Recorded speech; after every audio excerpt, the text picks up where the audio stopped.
Pemirsa, ketiga paslon dalam pemilihan presiden dan wakil presiden akan bertarung di hari terakhir kampanye, tepatnya esok hari 10 Februari 2024. Ini akan menjadi pertarungan pamungkas bagi para paslon yang terpenting untuk dapat mengumpulkan massa pendukungnya di masing-masing lokasi strategis, yakni di DKI Jakarta dan Jawa Tengah. Ya, akankah ketiga paslon berhasil mempertahankan basis pemenangan mereka dan meyakinkan pemilih yang hingga kini belum menentukan pilihan atau masih bimbang?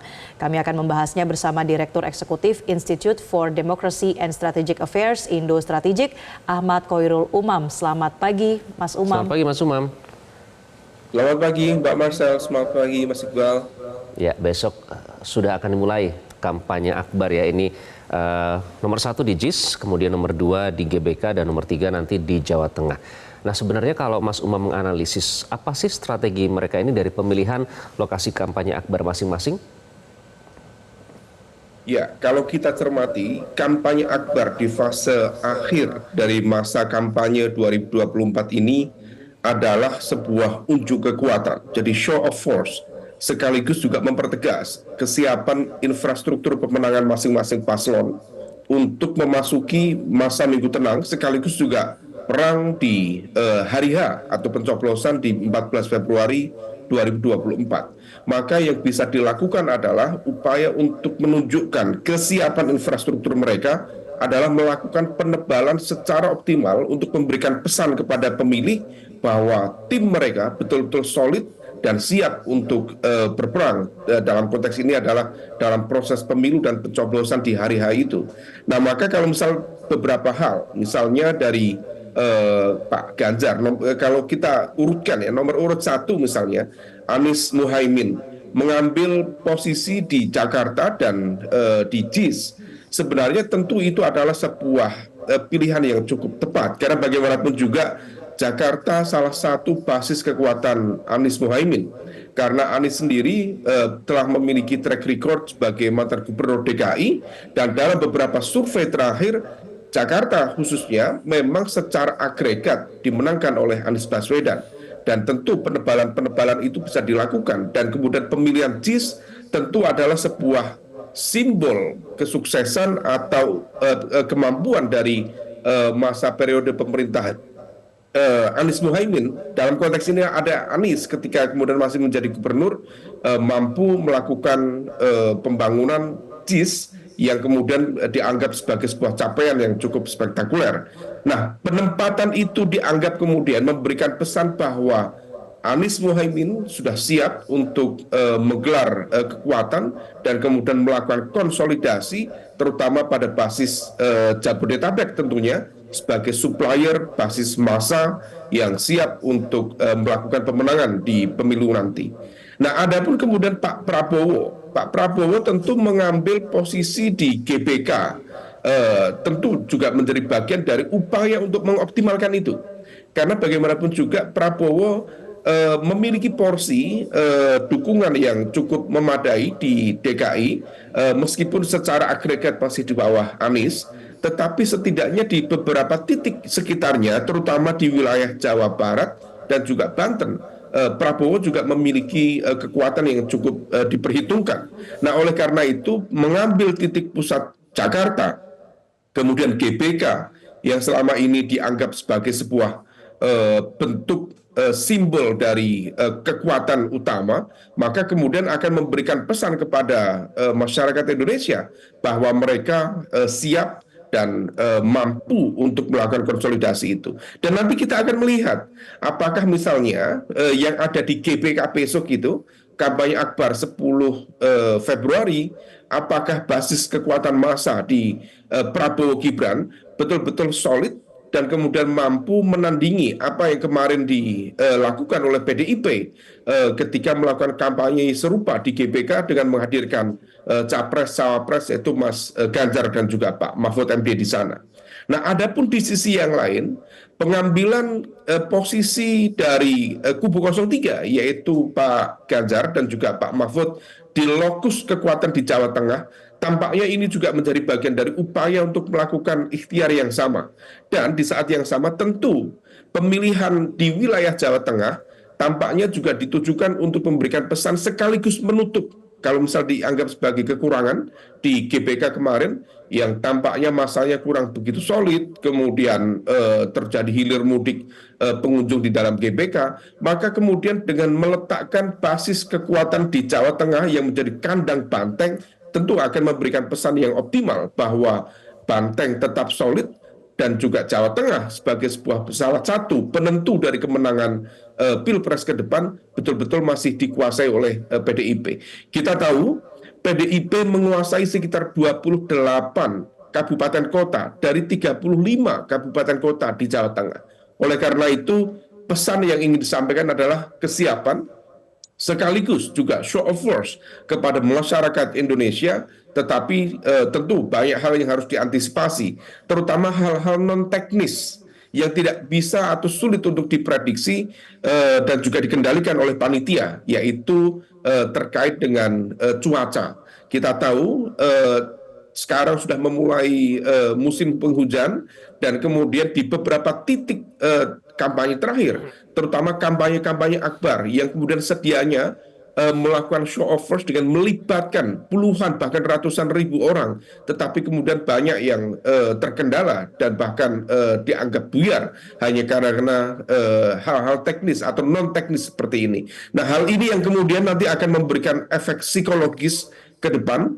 Praktis 10 Februari adalah masa terakhir kampanye di 2024 ini dan kemudian akan memberikan pesan seberapa kuat masing-masing paslon untuk berhadapan-hadapan di 14 Februari nanti. Mas Iqbal.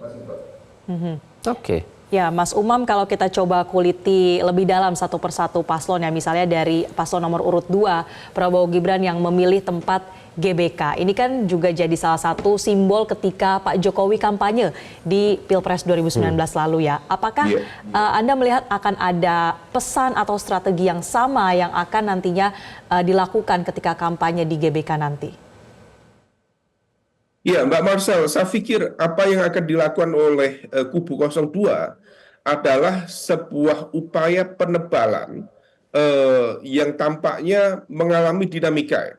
Karena beberapa saat yang lalu kita mendengarkan sejumlah informasi bahwa ada upaya untuk meyakinkan misalnya Pak Jokowi untuk ikut hadir dalam kampanye GBK itu sekaligus sebagai sebuah bentuk deklarasi terbuka memberikan dukungan kepada Prabowo Gibran, dan hal itu kalau misal kemudian dilakukan dianggap sebagai sebuah pukulan terakhir untuk mengambil dan menguras habis basis pemilih loyal Jokowi yang saat ini barangkali masih berada di kubu 03 yang memberikan dukungan kepada Ganjar Mahfud. Tetapi seiring dengan kritikan dari masyarakat sipil, dari kalangan akademisi, dari para aktivis, para mahasiswa, kemarin kita mendengar secara langsung bahwa Pak Jokowi kemudian secara terbuka menyatakan tidak akan melakukan kampanye terbuka. Oleh karena itu secara umum saya pikir tidak akan ada sebuah kejutan signifikan dari kubu 02. Tetapi kemudian upaya dilakukan di GBK itu tentu akan memberikan pesan sekaligus juga menunjukkan kesiapan, dan kita tahu 2 kali Pilpres sebelumnya, bahkan 3 kali kalau kita hitung sejak 2 kali kemenangan Pak Jokowi, termasuk dulu di 2009 Pak SBY, di GBK itu menunjukkan kesiapan yang cukup optimal untuk menghadapi pemilu yang akan datang. Maka yang ingin dilakukan adalah penebalan secara optimal, kemudian narasi-narasi yang juga diharapkan tentu akan melakukan penguatan terhadap narasi-narasi yang berkembang terakhir. Dan yang menjadi warning adalah kita akan lihat dan kita akan cermati apakah narasi pidato di fase akhir ini betul-betul kemudian bisa dimanfaatkan, terutama oleh kubu 02 yang belakangan dalam proses debat mengalami up and down, mengalami dinamika. Bahkan beberapa kali kalau misal kita cermati sebenarnya itu adalah blunder, mulai dari sikap, kemudian terkait dengan anger management, terkait dengan narasi. Maka kemudian di debat dalam konteks ini adalah di kampanye terakhir, di kampanye akbar ini kita akan cermati apakah bisa dimanfaatkan secara optimal dengan disiplin, juga dengan menurunkan potensi-potensi blunder yang signifikan ataukah tidak. Nah, ini yang kemudian tampaknya akan berpengaruh secara signifikan terhadap pesan politik yang akan disampaikan kepada publik. Mbak Marsha. Oke. Baik, Mas Umam, menarik tadi Anda menyebutkan ini adalah show of force. Karena kalau kita berbicara tentang soal penajaman visi dan misi dan lain-lain, gagasan itu sudah dilakukan selama debat berlangsung ya. Saya membayangkan besok itu nanti akan diperbandingkan show of force, nanti drone shotnya mana masa yang lebih banyak Dari antara jumlah ketiga. keramaiannya Betul, juga. dari jumlah keramaian. Nah, pertanyaannya selama kampanye ini Mas Umam, strategi sudah dilakukan oleh para capres. Ada desak Anies dari satu, kemudian membagikan susu gratis misalnya dari dua. Yang ketiga itu juga menginap bersama warga. Nah, seberapa efektif kampanye kali ini untuk mempengaruhi para swing voters dan undecided voters, atau sebenarnya mereka sudah menentukan pilihan dan ini cuma nanti mereka akan melihat berpartisipasi dalam keramaian saja, Mas Umam? Ya, Mas Iqbal, dalam proses politik yang semakin terbatas waktunya, praktis hari ini berarti tinggal 5 hari lagi. Maka kemudian yang bisa dilakukan adalah melakukan upaya yang lebih optimal, melakukan penetrasi yang lebih optimal, terutama memang betul pada segmen undecided voters atau swing voters itu sendiri. Nah, problemnya adalah per hari ini menjelang praktis 1 minggu menjelang pencoblosan, tentu iman politik dari masing-masing pemilih sudah terkonsolidasi dengan baik. Bahkan kalau misal kita cermati dari basis data survei lintas lembaga, hampir bisa dipastikan bahwa basis pemilih loyal sudah semakin memiliki ruang yang sangat terbatas untuk melakukan perubahan sikap, untuk mengubah misalnya preferensi politik mereka masing-masing. Maka yang bisa dilakukan, terutama dalam konteks kampanye akbar ini adalah betul-betul mencoba bukan hanya bergerak melakukan mobilisasi terhadap basis pemilih loyalnya saja, tetapi kalau misal memungkinkan dari sel-sel infrastruktur pemenangannya bisa melakukan penetrasi lebih lanjut terutama ke segmen undecided dan juga swing voters itu sendiri. Nah, di level ini memang betul-betul diharapkan kerja dari infrastruktur pemenangan, dari tim sukses, bisa memetakan dengan baik mana wilayah yang belum tergarap, mana yang sudah tergarap. Kalau misal kemudian proses mobilisasi kekuatan massa di fase akhir ini bisa melakukan penetrasi lebih optimal untuk menjangkau undecided dan juga swing voters, tentu akan lebih optimal capaian elektoralnya. Dan kalau misal kita cermati, Mas, merujuk dari pemilu dan juga pilpres ya di 2019 yang lalu misalnya, ada cukup besar jumlah pemilih yang tidak tergarap secara optimal, terutama di wilayah DPT-DPT di wilayah Jawa. Let's say di Jawa Timur misalnya, ada sekitar 7 juta suara yang tidak tergarap secara optimal oleh masing-masing paslon waktu itu. Di Jawa Tengah ada sekitar 6 juta suara pemilih yang tidak tergarap dan tidak menggunakan hak pilihnya pada momentum itu. Di Jawa Barat kurang lebih serupa, ada sekitar 7 juta lebih suara yang tidak tergarap pada momentum itu. Artinya apa? Kalau misal kemudian saat ini secara elektabilitas cukup kompetitif, maka yang bisa dilakukan adalah melakukan pemetaan ulang.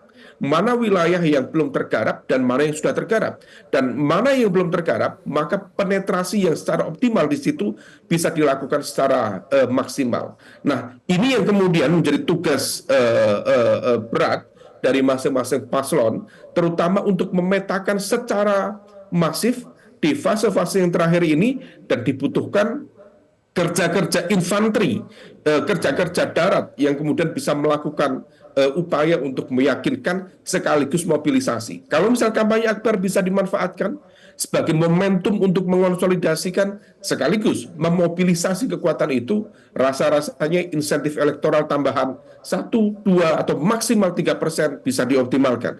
Dan kita tentu bukan melihat 1-2% sebagai sebuah angka kecil, karena bagaimanapun juga 1% dari DPT 204 juta itu merepresentasikan sekitar 2 juta pemilih yang angkanya juga tentu cukup signifikan. Artinya kalau misal bisa mempertebal di fase akhir ini, tentu itu akan menjadi sebuah insentif elektoral yang sangat menjanjikan. Terutama misalnya di kubu 02, apakah betul mampu memastikan target kemenangan 1 putaran, ataukah sebaliknya kubu 01 dan juga kubu 03 mampu tampil secara kompetitif untuk memaksa kubu 02 main di perpanjangan waktu dan masuk di putaran kedua nanti.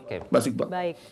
Mas Umam, kalau begitu singkat saja, jadi kesimpulannya dari sisa 5 hari kampanye ini, Mas, apakah sudah bisa benar-benar terbaca ini akan 2 putaran atau seperti yang Anda sampaikan tadi ada keyakinan dari salah satu paslon 1 putaran?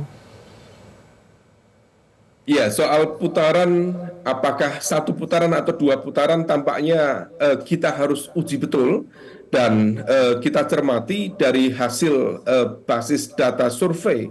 Memang per hari ini sudah ada beberapa pihak yang menyampaikan basis data di angka 50-an%. Artinya, apakah itu memungkinkan? Secara statistik di atas kertas seolah memungkinkan, tetapi kita juga harus paham dan harus jujur bahwa angka 50% itu masih berada pada angka margin of error. Dan artinya apa? Bahwa belum ada satu pihak pun yang tampaknya memiliki kapasitas dan juga kredibilitas untuk menilai, untuk meyakinkan, untuk memastikan apakah ini masuk 1 putaran atau tidak. Bisa masuk 1 putaran kalau misal kemudian gap suara elektabilitasnya betul-betul signifikan, artinya sekitar di atas 55%. Nah, kalau misal kemudian di atas margin of error, maka kemudian bisa diprediksi dengan optimal. Tapi kalau belum, rasa-rasanya terlalu prematur untuk melakukan prediksi itu. Maka yang bisa dilakukan adalah yakinkan infrastruktur pemenangan berjalan optimal dan rekapitulasi suara betul-betul bisa dioptimalkan, dan masing-masing paslon, terutama yang kubu 01 dan juga kubu 03 yang selama ini agak khawatir betul terhadap praktik-praktik manipulasi suara dan lain sebagainya, bisa mengoptimalkan jaring saksi, karena dalam pasal TSM terstruktur, masif, dan sistematis dalam konteks pelanggaran pemilu, itu baru bisa dibuktikan kalau misalnya melibatkan 50% dari pesan-pesan para itu yang capres dan cawapres juga ya, Mas Umam ya. Semoga kita harapkan nanti bukan hanya pesan politik dan program visi dan misi lagi, tapi sudah pesan bahwa semua pendukungnya harus menjalankan pemilu ini dalam kondisi damai. Yang damai, betul. Terima kasih Mas Ahmad Khairul Umam, Terima kasih Mas Umam. Indo Strategik sudah bergabung dengan Metro Pagi Prime Time. Jelajahi cara baru mendapatkan informasi. Download Metro TV Extend sekarang.